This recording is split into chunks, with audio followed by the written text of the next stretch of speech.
r/nosleep. Posted by you/first. Breath 1. I love you. I'm sorry. Please come home. Name 3 sentences that can cover up all manner of sins better than these. I love you. I'm sorry.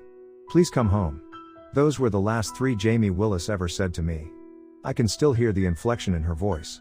I can still hear the fear. I can still feel the way her sighs spit out through the speaker on my old, shitty phone, as if on cue. She ran through the first 2 sentences quickly and perfectly. Like, she knew that was the most important thing to say. I'm sorry. I love you. She knew she needed to get that out of the way. Then she paused. Took a deep breath. I wondered if she'd been crying, then, and I still do. Please come home. Jamie never really gave a fuck about what people had to say. She wore depression on her sleeve, and slept her way through senior year. She followed obscure religions. She wrote weird song lyrics on her backpack. She wore sweatshirts, a lot of the time, and sweatpants too. She fought back against the teachers.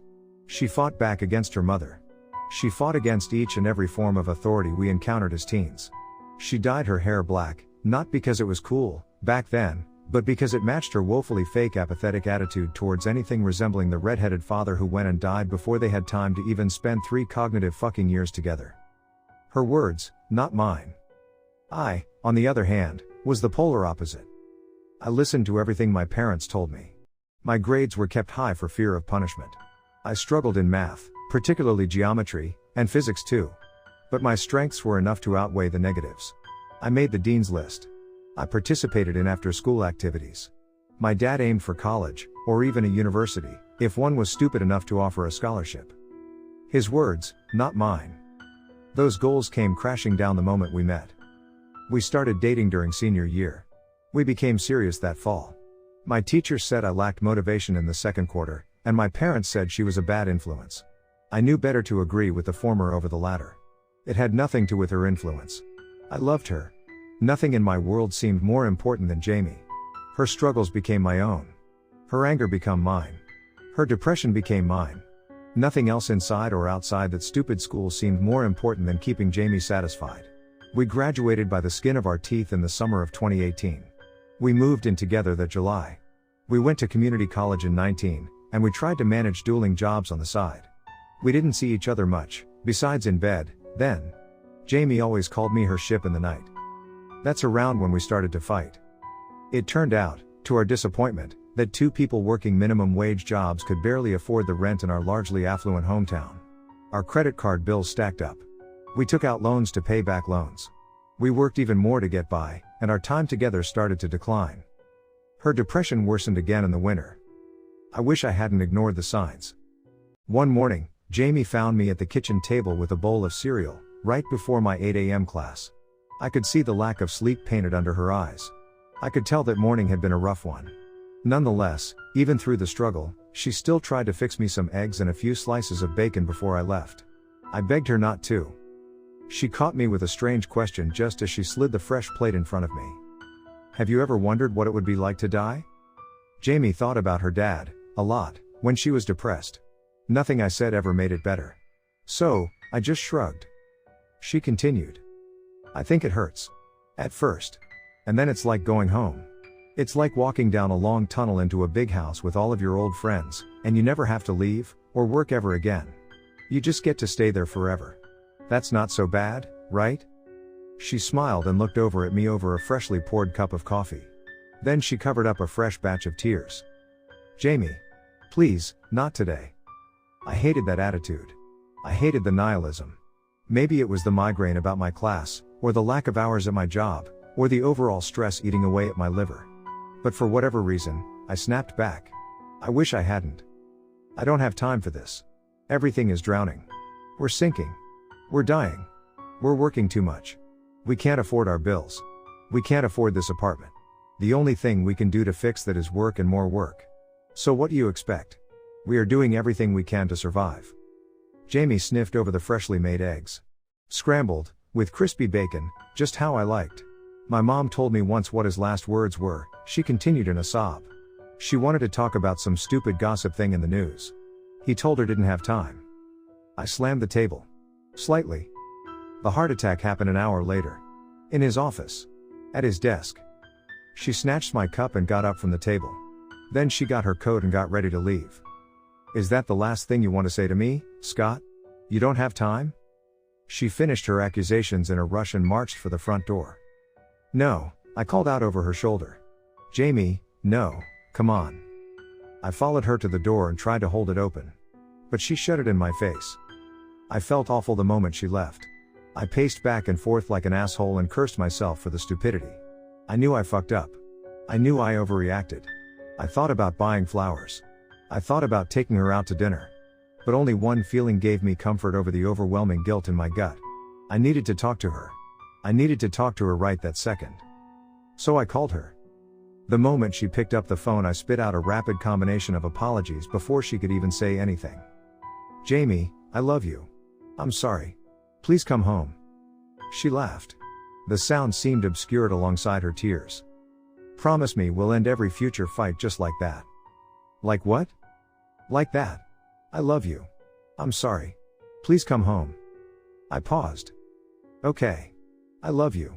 I'm sorry. Please come home. And so she did. I worked, through that day, without paying the argument much mind. There had been many fights like it before. Sometimes the couples who love each other the most fight the most. Sometimes, if it's healthy, occasional fighting is the only way for a relationship to survive. We told each other that often. What neither of us could possibly know was that Jamie would not survive that night. A snowstorm devastated the Jersey Shore. The weather people never saw it coming. Jamie's infinitely safe Infantile hit a rough patch of snow on the parkway during her commute. She collided with the highway divider at a high speed. She ricocheted off the wall and into oncoming traffic. Several different cars hit her on the driver's side, and she died, probably immediately, before the paramedics even arrived. I identified her body myself. It remains the most traumatic experience of my life. I never quite moved on. I stayed at our apartment that night, and for many nights after. I know that's not healthy. My parents begged me not to. My friends begged me not to. They didn't understand why. But I wanted to be alone. I wanted to be with Jamie. It's probably better things worked out that way, because sometime around 10, I received a phone call that remains the strangest of my life. I can still hear the inflection in her voice. I can still hear the fear. I can still feel the way her sighs spit out through the speaker on my old, shitty phone, as if on cue. She ran through the first 2 sentences quickly and perfectly. Like, she knew that was the most important thing to say. I'm sorry. I love you. She knew she needed to get that out of the way. Then she paused. Took a deep breath. I wondered if she'd been crying, then, and I still do. I love you. I'm sorry. Please come home. Jamie has called my phone every Friday night for the past 4 weeks. She doesn't saying anything else. She doesn't need to say anything else. Just come home. And I don't know how to tell her the truth.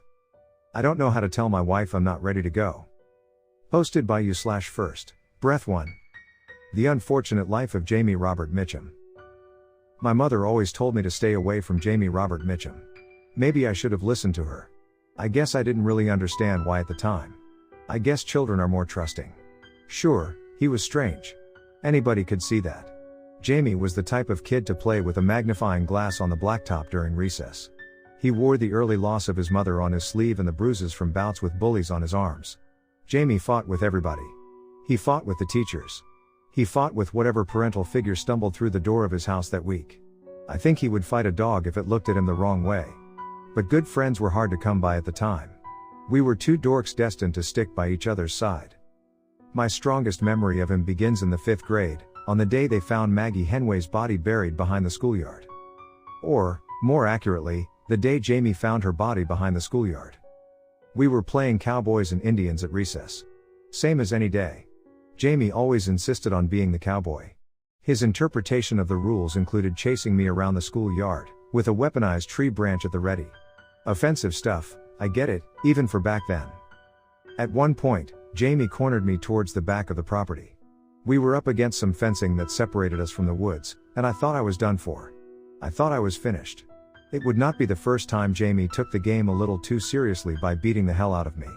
The kid thrived on violence. He lifted the branch over his head. He laughed at me cowering with a maniacal fake laugh that seemed almost too real to be false. But just before he took his swing, Jamie stopped, and pointed towards a pricker bush behind me. Look. Let's go touch it. I'll never forget the callousness in his voice. The kid didn't seem concerned. He didn't seem scared. He didn't try to get the teachers. He just pointed, lazily, almost uninterested at the stack of human remains just 3 feet behind my right shoulder. I looked at it. I wish I hadn't. The woman was sliced down the center of her torso, from the top of her chest to the bottom of her stomach. It almost looked like something you might see in an autopsy room. Small little stab injuries spread out through her abdomen and midsection. Her face appeared swollen and disfigured. I turned away and vomited. "Don't be a baby," he said. "It's just a body. Let's go touch it." Before I could take in any more, I screamed, and somebody ran and got Miss Abernathy. The rest of that day remains a blur. The police investigation took months. I remember that part as vividly as yesterday. They talked to Jamie. They talked to his dad. They even talked to his dad's girlfriends, and almost anybody he made contact with on a day-to-day basis. My parents were even interrogated. We did not know why, at the time. But we found out when the police announced a break in the case. Maggie spent her last night alive in the Mitchum house.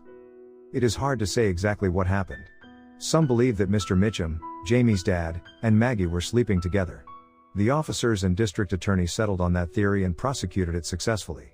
Nobody seemed very interested in the fact that Jamie found the body. Nobody seemed very interested in his deviant behavior at all. And so I didn't push them. Jamie's dad went to jail in the summer of '95. He moved in with his aunt soon after. And things only got stranger from there. Jamie liked the woods. My family house bordered the same massive forest connected to the schoolyard. For a long time, that fact seemed like the only reason we were friends at all. Every day after school he would call the house and ask to come over. My parents worked until 5, and I was not doing anything else, so I didn't mind. The tradition eventually became so ingrained that he didn't bother to ask after a while. By the time the winter of 7th grade rolled around, Jamie dropped by each and every day. And he always wanted to go in the woods. I did not think much of that fact, at first. I probably should have connected the dots between the location of his father's drop site, and the proximity to my house, but I didn't. The woods are endlessly interesting to a pair of 13-year-old kids. The creek contained fossil beds from when Jersey was underwater. The hills and valleys provided the perfect grounds for snowball fights, exploring, and all the other kinds of things we did back then. It seemed normal for another kid to want to hang out there. One day after school, Jamie brought a strange new device with him. It looked and sounded like a metal detector, but Jamie of course insisted otherwise. He said it was his dad's. He said the device could detect thin lines in between worlds, and that there should be one in my woods. I said that shit sounded stupid for a couple of grown teenagers. We were 13, then. Well past the days of stick fights on the playground. But that comment didn't stop him from beeping all over the woods for hours on end. The noise started to get really annoying. He started to get annoying. Eventually, the whole thing felt childish, and I told Jamie the same. He did not take that well. "We didn't find it yet," he whined. "Please, Matt, we need to find it. We are never going to find something that does not exist. Don't you think if there was a portal to another dimension in my backyard, the government, or somebody would have fucking found out by now? What if my mom's there?" He asked with a sniffle. "What if my mom is waiting to cross over to get me and she can't? I don't want to be alone, anymore, man. I can't. I never even see my aunt. I want what you have. I want my family back. How do you know she's there? That doesn't make any sense." My dad told me. I stared at him. The tears on his face looked genuine. "Fine. One last time." Something about that last walk down the familiar path made me shiver. This happened a long time ago, but I still remember the sensation of my hair standing on my neck. I could not figure out why at the time. Jamie looked cheerful and even hopeful for the first moment in a while. Maybe that was it. This was supposed to be our last trip, and yet, he still seemed happy.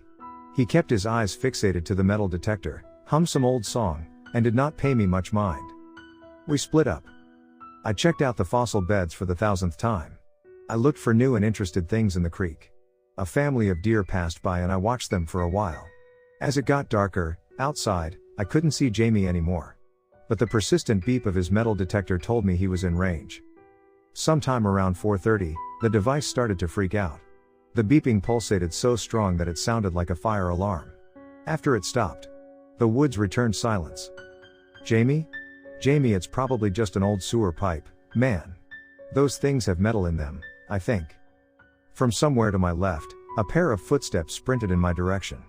I didn't have time to react. I didn't have time to brace for impact. I turned just in time to catch a large boulder to the forehead. Then the lights went out. I woke up to find my arms restricted. My head throbbed from the impact. I wanted to touch it with my hand. But I wouldn't. I wanted to cry. But the gag on my mouth made it impossible to even talk. I wanted to stare my former friend down. But the blindfold made it impossible to see. "Dude, what the fuck?" I mumbled groggily. "What the fuck?" Jamie laughed. "I found it. I fucking found it. I can't believe I fucking found it." I tried to argue with him. I tried to tell him to untie me. But he ignored me. My dad thought he found it. He used to come out to these woods every fucking night looking for it. But he was wrong. A knife entered my abdomen. I can still feel the way that sharp blade cut effortlessly into my belly. In, then out. I screamed. "I have to do this. You know that, right? I don't want to, not really. I'd rather take somebody like our English teacher. But who knows if there's time. I can feel her here, can't you?" Jamie stabbed me again. I started to lose the will to fight. Dad told me all the rules. Just before he left. One life for one and we'll be a family again. That's all it takes. A sacrifice. That's all the devil wants. The rope around my wrists was loose. So that's why he always kept a backpack. Rope, blindfold, tape. He planned this. The rope around my wrists was loose, my blood-sapped brain repeated. "Don't worry about dying," he continued. "Your parents are old. You'll see them again in 20 years. That'll probably be as quick as turning off a light over there." He stabbed me again. Lighter, this time, more like a scratch, as if he felt bad doing it. I turned my hand to the right, and to the left. I shimmied as much as possible, without giving away my intention. After a moment, I reached for the shitty knot with my free fingers and pulled it loose. The rope fell free by my feet. And I did not give Jamie the chance to react. My right fist flung towards his face with every inch of muscle and strength remaining in my body. It connected with his jaw. My left followed a minute later, and in seconds, Jamie was on the ground. The asshole never even bothered to tie my feet. So I leapt on top of him. Right on top of the outstretched knife in his hands. The blade connected with the soft tissue in my stomach. I fell backwards with the knife still in my gut before Jamie pulled it out cleanly. He got up. He laughed for a second. Then he rose the blade over his head, black eye and all, and prepared to bring it down one final time. But before that could happen, a gunshot broke through the night. Jamie collapsed. He died inches from my side. I nearly joined him. The man who fired the fatal shot was a police officer who witnessed the fight. My mom called them when I didn't come home in time. Like I said, she never quite trusted Jamie, and that distrust may have saved my life. The cops quickly arranged for an ambulance, and after a couple blood transfusions, I survived. We did not go to the funeral. I did not go to school. My parents stopped going to work. Eventually, the gossip in town became too much, and we decided to move. I will never forget my final night in that house. Mom and Dad made my favorite meal, pepperoni pizza bread and grilled cheese. A heart attack waiting to happen. I think they felt guilty about the move. I think they felt guilty about Jamie. And so we decided to have a family night. All three of us sat by the TV and watched all of our favorite Christmas movies. I loved it. I went to bed with the warm memories almost outweighing the negative. But that night, sometime after 3, I woke up to a strange noise emanating from the woods. The hairs on my arm stood up. They still do, whenever I think about it. A metal detector pinged lazily from the woods. I shot out of bed and listened to it carefully. And, as sure as I am sitting here, I heard it, just underneath the persistent beeps, just underneath the lazy raindrops. A woman was crying. Posted by you/first, breath 1. I answered a late night knocking. Last night, I woke up at 3 in the morning to someone knocking on my door. The sound shot me out of bed and sent a chill down my spine. The rapping came quiet and steady. It was so soft, I almost didn't hear it at all. My wife certainly didn't appear bothered. Eloise snored evenly from her side of the sheets. A strand of long blonde hair tangled with my beard and spot of drool had formed on my shoulder. Elle had a long shift at the hospital that day. I decided not to wake her. My bare feet found purchase on the cold wood floor as the knock got a little louder. I shucked on some sweatpants in the dark. I found my t-shirt stuck in the sheets. I peeked out the bay window to see a shadow huddled nervously under the flickering porch light. A familiar tan windbreaker and a mess of curly brown hair clued me into the mystery guest's identity. My father-in-law. What the hell could Pop want at this hour? I muttered to the shape of our snoozing German shepherd. Not that you care. Thunder cracked ominously as I rushed through the living room for the front door. Lightning illuminated the driveway. I opened up to find Dad wide-eyed and apologetic. Hey, Matt, so sorry to bother you guys. The power is out at my house. A biblical force of wind nearly threw him off the porch. Rain upended the sky in uniform white sheets that gave my gutters more than they could handle. I pulled Rich inside and slammed the door behind him just as a second bolt of lightning danced across the trees. You should have called, we would have picked you up, I scolded whilst grabbing his jacket. Dangerous to be driving out there. His normally relaxed face grew serious as he sat down to pull his boots off on the tile. I didn't want to be a bother. I recoiled a little. Something about his tone threw me. You're never a bother. You know that. He nodded and pushed his shoes into the rack. Is Eloise sleeping? Rich asked. I nodded and led him into the kitchen. She had the double shift again today. Same thing tomorrow. No idea how she does it. Rich smiled at that. A warm, nostalgic smile, as if remembering something someone told him. She's a good kid. Her mother always knew she would be. I'm so proud of her. Will you tell her that for me? I eyed him suspiciously. Yeah, she is. You can tell her tomorrow at breakfast. But he kept on with that same sad smile. Not sure I'll get the chance, he murmured. I stood awkwardly for a moment, unsure what to do next. You feeling okay, Dad? You want a beer, or a coffee? I think we've got some tea, too. Rich jumped at the opportunity. I'd love a beer with you, son-in-law. I dug through the fridge for 2 Coronas at the back. Rich pulled a pack of smokes from his pocket and lit one at the table. Do you mind? I shook my head. A long, ugly tail of smoke poured from his lips. You know what's funny? She's such a good kid, and her mother and I, we had no idea what we were doing. I nodded with a smile and took a swig of my drink. Nobody prepares you for it. Sure, there's books and classes and whatnot. But nobody prepares you for the moment you get that little kid home and plopped in the crib. Rich offered that same nostalgic stare as he pulled on his menthol. It's like, now what? I returned a hearty laugh. I had heard the story before. Every Christmas, Easter, or New Year, he would recount the story of being Eloise home. Don't laugh too much. That'll be you someday, he teased. Someday, I agreed. We want to be stable in our careers first. Rich didn't like that. He grimaced and reached out across the table to squeeze my hand. He squeezed so hard that I felt the circulation cut off. I felt my hand go numb. Strength coursed through his veined arm in a way I never recognized before. I tried to pull away, but the old man's liver spots must have held some secret strength. Don't wait too long, son.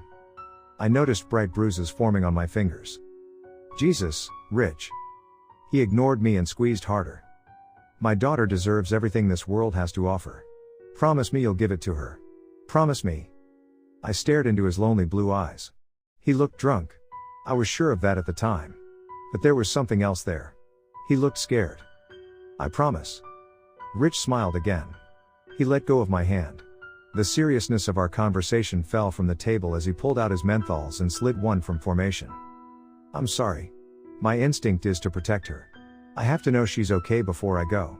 It's built into your DNA as a dad. You'll understand that one day. I nodded even though I didn't know what he meant. Do you want me to wake her? Elle has been known to sleep through a hurricane. He thought about that for a second. He pulled deeply on the cigarette and eyed our bay window nervously. Nah, I don't want her to see me like this. You'll tell her I stopped by? I blinked. Stopped by? Dad, it's pouring out there. Sleep on the couch. It'll be morning soon. We'll all do something in the morning and then you can talk to Ellie yourself. Rich kept his eyes fixed to the window. No, I don't want to bother. You tell her. You're the man in her life now. I stared. I had never heard the man be so serious for more than 5 minutes. I didn't know how to react. Dad. Just tell her, okay? Tell her Pop loves her. Pop will always love her. Tears started to form in my eyes from the confusion and fear. I angrily swiped them back. What did he mean? Why couldn't he tell her? Why was he leaving? Why was he screaming? I'm sorry, Matt. I didn't mean to frighten you. Rich finished his beer and got up to place it on the counter next to mine. A rush of white light filled the bay window. A black Mercedes pulled into my driveway. There's my ride home, kid. Who's driving? I asked.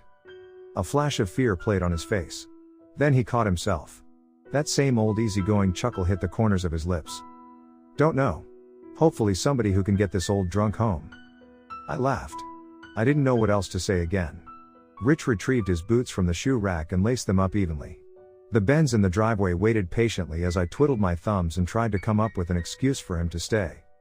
You know, Eloise will be mad at me if she hears you stopped by and I didn't wake her. He ignored me completely.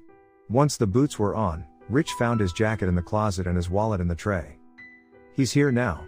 I have to go. Take care of yourself, son. And take care of her. I'll be watching. If you don't, well, I'll know about it.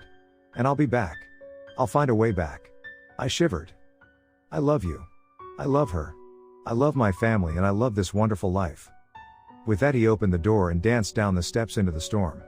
The passenger door to the black Mercedes opened gently. Rich got in and slammed it shut behind him. The car retreated down my long driveway, backed out, and disappeared towards the highway. I was left dumbfounded and alone on my porch in the middle of a thunderstorm. I went back inside and locked all the doors. I turned out the lights and took the dog out to pee one final time. I thought about cleaning up the beer and spraying some air freshener, but as sleep forced its way into my drooping eyelids, I decided to leave it for the next morning. I collapsed in bed between Eloise and the dog and let myself fall asleep to the steady dripping of rain on the window ledge. I woke up to a pair of wild blue eyes in front of mine. He's gone. I can't believe it. He's really gone. I mumbled a reply of huh and what as tears dripped down my wife's cheeks. My dad had a heart attack last night. They rushed him to the hospital. But he never woke up. He never woke up. He's dead, Matt. My dad died. I stared at her. The pieces started to slide into place as my brain frantically tried to work out the details. When did this happen? Eloise continued to sob and stared down at her phone in detachment. Don't know. A neighbor drove him. He got the hospital sometime around 7 last night. Why does that matter? My father is dead. Did I dream it? I sprinted out of the room without a word for my bewildered wife. How could that happen? He died at 7 but stopped by at 3? I had to be dreaming. I had to have made it all up in my mind. That seemed to be the only rational thing that could have happened.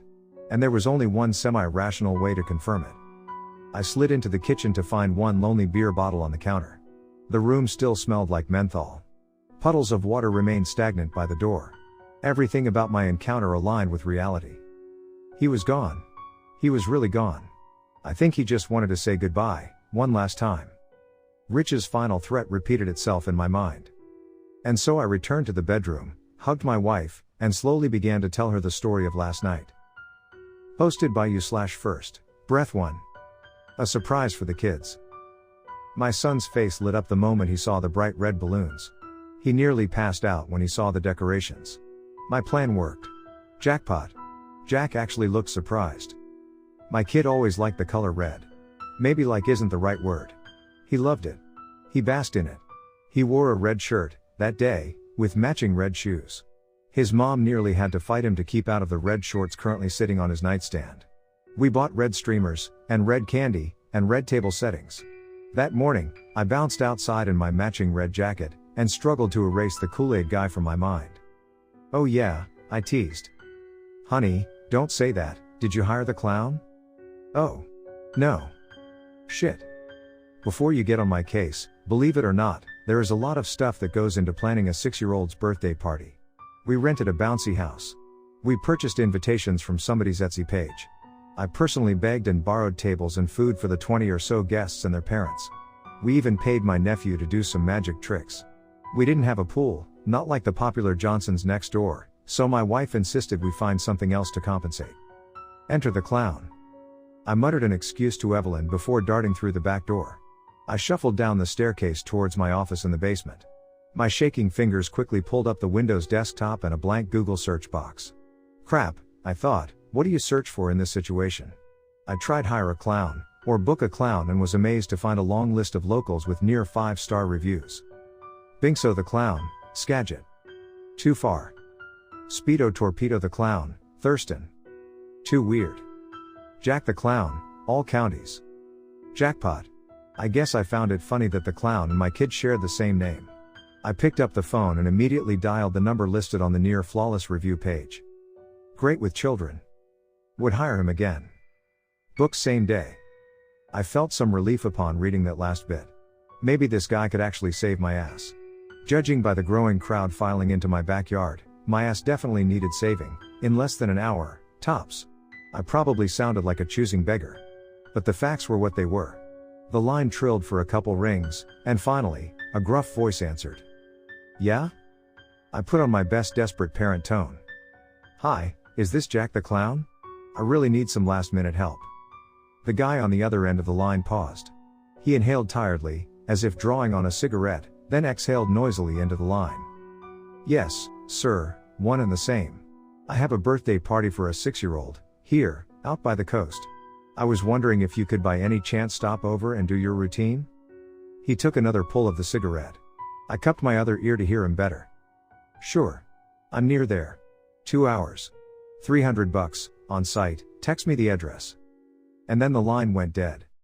I stood there, kind of dumbfounded, with the house phone still pressed to my head. Okay. $300. We did not have that in the house. So I had to go to the ATM. I shuffled through the kitchen, found my cell, texted the address, and rushed back outside to share my triumph. If that sounds scatterbrained, that's how I felt. That's how all parents usually feel. 10 kids were crowded into the bouncy house. Off to a good start. Ladies and gentlemen, I announced. Jack the Clown will be arriving shortly, so get ready to help him out, and give him a big welcome. I hear he's from out of town. The kids' parents all stared at me. A few moms rolled their eyes in anger. 1 or 2 dads chuckled, and my wife Power walked over to me and squeezed my hand. You have to stop with the corny jokes. Did you hear me? Clown's coming. I did it. Awesome. How are we paying him? I'm going to the ATM. I'll be back in a minute. I kissed my wife goodbye, ran back through the house, and hopped in my car, which was parked in the driveway. The closest bank was 5 minutes away. I sped through traffic. I pulled into the crowded lot. And I found a massive line queuing nearly outside the door. The ATM was broken. The anxiety built like a powder keg. Shit. Shit, shit, shit. After a contentious transaction with the teller, I stuffed my $300 deep into the bank envelope, jetted through the lot, and hopped back into my car. My head was spinning. What if he doesn't show up? What if he just said that to appease me and get me off the phone? The thought never entered my head that the clown could be a creep. What if that happened? I pulled back into driveway, 5 minutes later, to find my spot taken. I settled for one on the street. I thought maybe an over-anxious parent took advantage of the missing spot. My mind was already on fire, I didn't need more stress. But by the time I arrived back in the backyard, I found the culprit. Standing in the center of the yard was a sloppily dressed clown. His eye makeup drifted down towards the corners of his lips.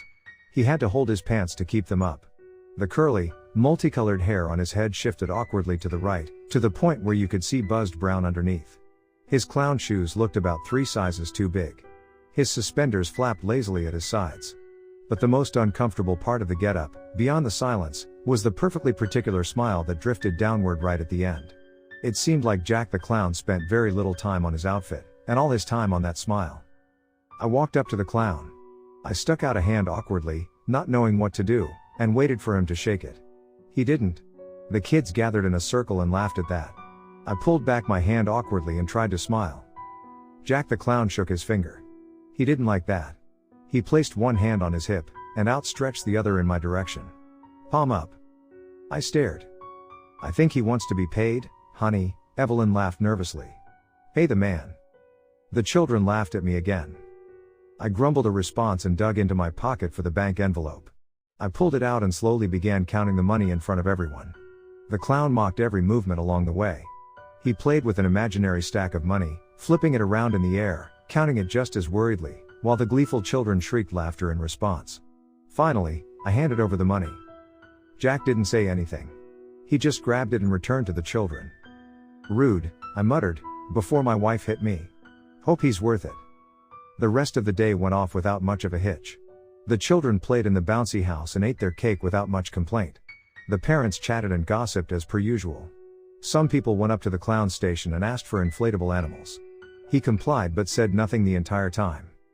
I'll admit, that made me uncomfortable. And a little angry. All that money for silence? I didn't remember hiring a mime.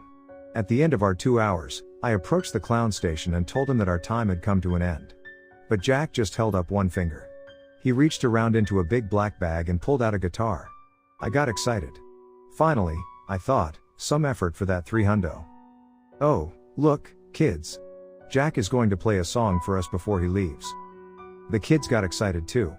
I ordered them to form a circle on the blanket we had set up. The clown got into position and strummed on the strings lazily as the kids got themselves prepared. Okay, Jack, I shouted a second later. Take it away. Within moments, the clown was pounding out the strings to a song I recognized from years ago. I couldn't place it until he started singing. Then I started to get more uncomfortable. Polly wants a cracker. Think I should get off her first. The kids and parents laughed nervously at Jack's rusted tone. I tried to place the lyrics. I think she wants some water, to put out the blowtorch. Then it hit me. Okay, Jack, maybe this song is not too appropriate, I shouted. Do you know any others? My wife smacked me again. Jack the clown ignored me altogether. It isn't me. We have some seed. Let me clip your dirty wings. Let me take a ride, don't cut yours. Enough, I shouted. Jack is done for the day. Say goodbye, folks. The parents all stared at the clown with disgust. Once the chorus hit, most of us knew the song by heart, even if my wife didn't. We were in Washington State, at the time, after all. Everyone in my area knew about Gerald Arthur Friend. Some of the children started to cry from my yelling. My son looked confused.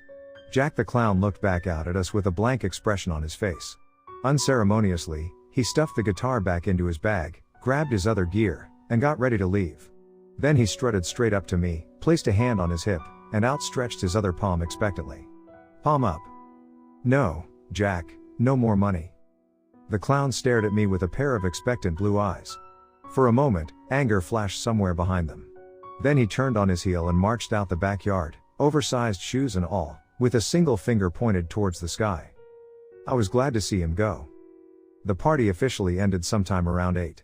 I spent most of the night explaining the story of Polly to my wife in bed.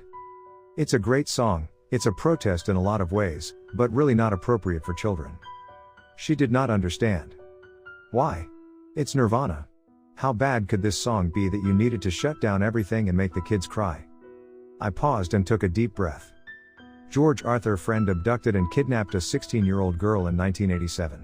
She was leaving a rock concert in Seattle, not far from where I work. He took her to his mobile home and suspended her upside down from a pulley. Then he tortured her with a blowtorch.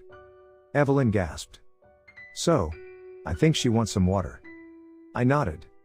Oh my God. Why would he play that? I shrugged. He's a sick bastard, that's why. He's lucky I didn't call the cops. I turned out the lights and made one last round through the house to check the locks. My wife and I fell asleep sometime around 10 o'clock. I woke up just after 2. It is hard to identify the sound that wakes you up in the night. At first, I thought it might be a door opening. Then I thought I heard a crash of glass. Then a rush of footsteps. The combination of those possible sounds was enough for me to slide on some sweatpants and reach for my handy bat behind the bed frame. Somebody turned the sink on. The cool rush of water in the kitchen set some ease into my tightening chest. Maybe my son couldn't sleep. Maybe he wanted a midnight snack before his birthday ended. I shucked on a pair of house shoes and slip-slided across the wood hallway towards the staircase that led downstairs. Somebody opened the refrigerator. That part seemed to fit into the narrative constructed in my head. The kid could be hungry. He didn't eat much at dinner. Nevertheless, when my slippers hit the bottom of the stairs, I held the bat tightly, because something still didn't feel right. Somebody turned on our speaker. The blood in my veins ran cold as static erupted from the massive bass. My son wouldn't do that. He didn't know how. The lyrics to another Nirvana song floated lazily into the halls of our ground floor. Where do bad folks go when they die? They don't go to heaven where the angels cry.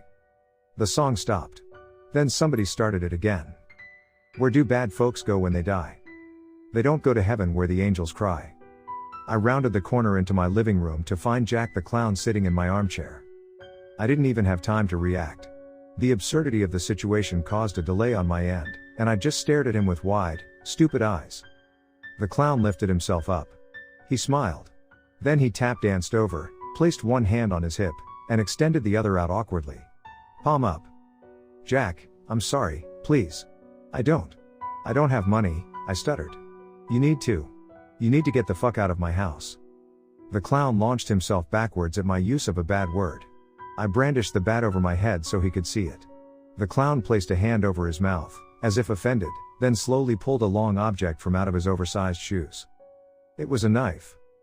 Jack, Jesus, fuck, okay, I muttered the combination of anxiety-ridden phrases as my mind worked a mile a minute.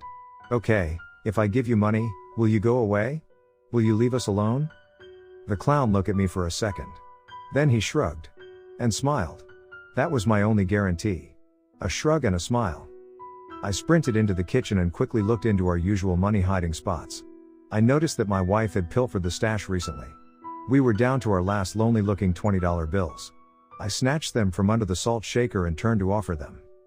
But the clown was already standing behind me. He had the knife in front of him. It slipped into my stomach easily. That sensation felt like holding a bag of water that had been punctured. My blood dripped lazily onto the floor. My consciousness started to flicker a little bit. I threw a fist in the direction of his grin-stained face, but it bounced lazily off the fluffy red hair on his head. I felt my body fall to the floor. I felt the knife pull out of my gut. I saw Jack raise it once again over my head. I prepared to die. I prepared to die on my kitchen floor. But, just then, a voice echoed from the staircase. Daddy? A red shirt poked out through my peripherals like a beacon. For some reason, the sight of this bright red shirt, in the middle of all this chaos, it made me feel stronger. I thought of the stupid joke before. I thought of my perfect family, my innocent wife, and my poor innocent son. I thought of the bulls that charge at the color red. Red means fight, right? I got ready to fight. Did you say my name? The clown's eyes lit up with excitement. He turned away from me and started to chase my son. I could see the knife in his hand.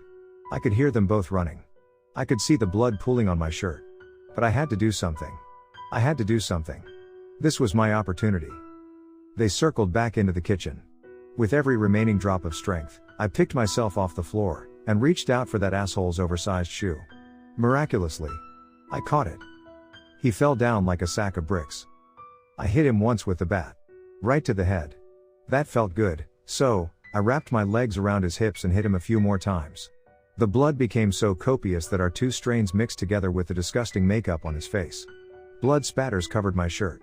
Blood spatters covered my shoes, my ears, my eyes. Just like forensic files, I thought, as I hit him again. Lots of blood spatter. I don't remember stopping. I don't remember my son sobbing. I don't remember my wife's panic screams. I just remember the sight of Jack the Clown, dead on my kitchen floor, as clearly as ever before. He still had the knife in his hand. The following 24 hours were the luckiest in my life. My wife called 911 immediately. The police arrived in 4 minutes. An ambulance joined them, a moment later, and I arrived at the hospital within the hour. I recovered from the stab wound. My son recovered from the trauma. And my wife nursed us both back to health. Everyone survived that night just fine. Everybody but Jack the Clown, and truly, I don't have much feeling towards that. But, then again, the man who broke into my home was not truly Jack. The police raided his apartment soon after our encounter. Inside they found a man dead in his bed with multiple stab wounds to the abdomen and eyes. His professional trunk, including all of the outfits and games, were missing from the scene, as reported by the victim's sister. The working theory is that our attacker wanted to use the clown business as a cover to meet young victims. He had applied to schools in the past, but was rejected, due to his ugly record with children. So the attacked murdered Jack the Clown and took his cell phone. In other words, I called the killer right into my own house. We moved away from Washington that summer. We never looked back. My son grew up in a different state, with only vague memories of what we refer to as the incident. It was better that way. Less traumatizing, according to the shrinks. The kid doesn't even know that he saved our lives. So now I'm just left with this story to tell. I've written it here, and saved it for him, in the hopes that he can read it when he's older. I don't have a proper title yet. So be kind. But I think it should go a little something like this. The night Jack the Kid stopped Jack the Killer.